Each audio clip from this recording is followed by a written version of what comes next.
नया नया डिजाइन के सखी ब्लाउज पियवा मंगाया है कि नया नया डिजाइन के सखी ब्लाउज पियवा मंगाया है कि झालर वाला साड़िया सखी बलमुआ मोरा लाया है।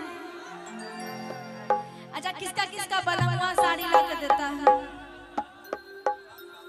ये इंट्रोडक्शन वाला आप देते हैं कि नहीं अपना पत्नी को साड़ी?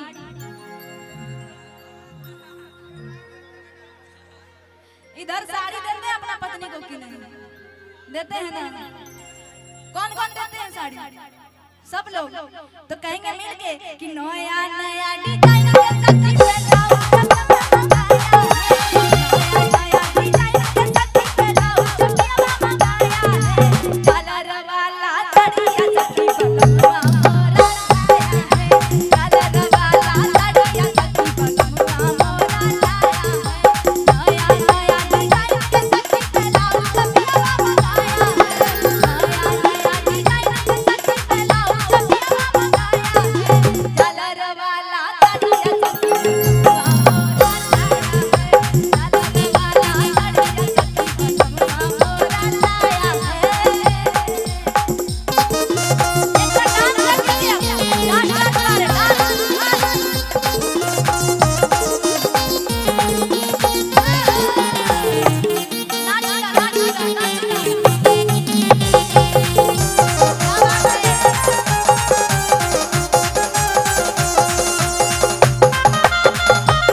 कि नाक वाला